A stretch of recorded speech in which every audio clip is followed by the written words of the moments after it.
we gather today with the experience of the resurrection. We give thanks for the life of Claire, who was always an experience of joy for us. And it's a strange thing to say it coming to a funeral, but there is something of the experience of Claire's joy present among us today.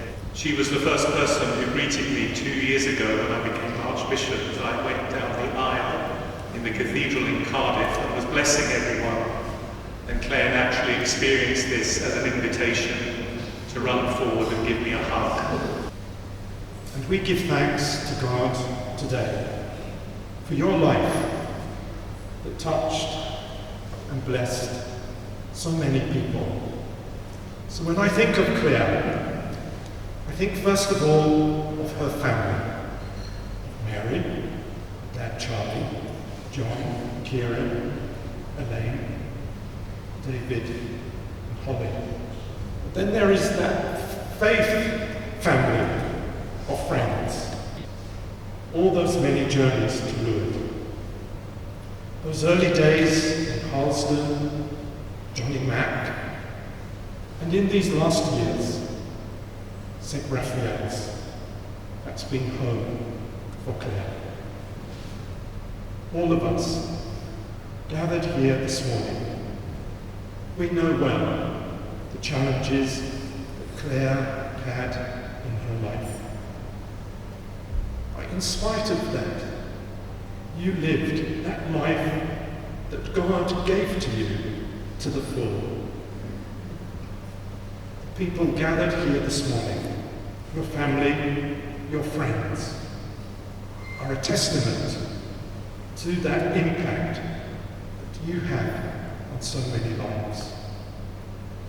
Mary, it's a good day for all of us to say thank you to you for all that you have done for us and continue to do for each of us. Claire, you can now join in the heavenly choir, singing your heart out, playing your tambourine, and for one last time, you've packed your bag for that big journey home to God.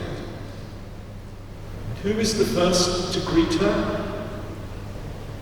Her dad, Charlie, welcoming her home to heaven. The Lord will welcome you home, Claire, to heaven with a big hug, as you did in your life, with a big smile and that bounding hug that you always had for each of us. For Claire, Lourdes was like Glastonbury, Reading and the Notting Hill Carnival, all rolled into one. It was her favourite place on earth. She spent all year looking forward to it and all week there complaining that she did not want to come home. She enjoyed singing and frequently added her own words to the hymns. She would claim the microphone for karaoke sessions and would happily sing whatever song she was presented with, particularly ABBA and her party piece, Danny Boy. Music was key for Claire. It was like a key. It unlocked something in her head that allowed her to remember lyrics of songs, names of singers, etc. After Lourdes, her next favourite place was Ireland. She loved her aunts, uncles and cousins.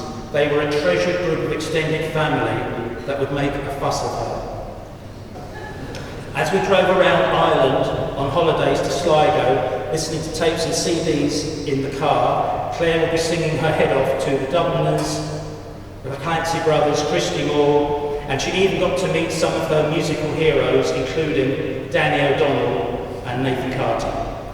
Claire also loved to visit Disney World. She regarded Mickey, Goofy and Winnie the Pooh as her friends.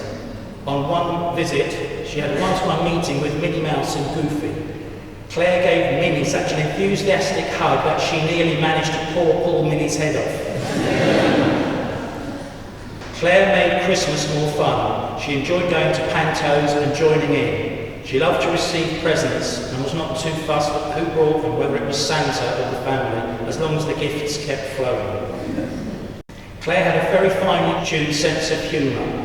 She loved Mr. Bean, Frank Spencer, the Muppets, and Morecambe and Wise, particularly when they gave Shirley Bassey those big heavy boots. Claire had a great life. She lived her best life. She enjoyed having a good time and good company. She hated for the party to end. Our friend Jess had some very special words. She said we should reflect and celebrate the joy and the impact that Claire has had on our lives. She brought us love and joy, unconditional love, and there was never an end to it. In the last few months, when we moved from one hospital to another, she told us she was happy and that she was on an extended holiday. She didn't quite grasp the seriousness of the situation. There is a line in Don McLean's song, Vincent, "This world was never meant for one as beautiful as you." Finally, as Claire thought she was on a big holiday, all I will say is, we hope you have a great holiday, Claire, and we'll see you when you get back. Thank you.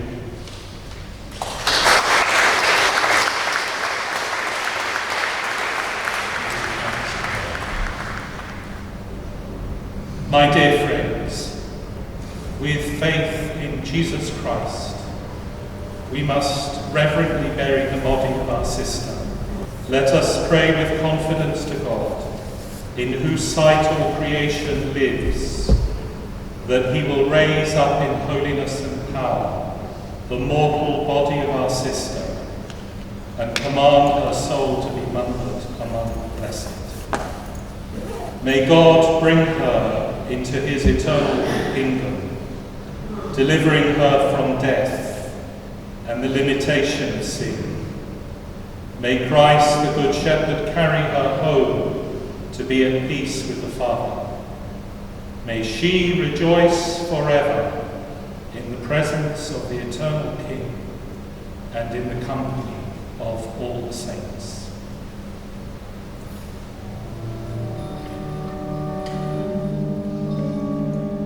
May the choirs of angels come to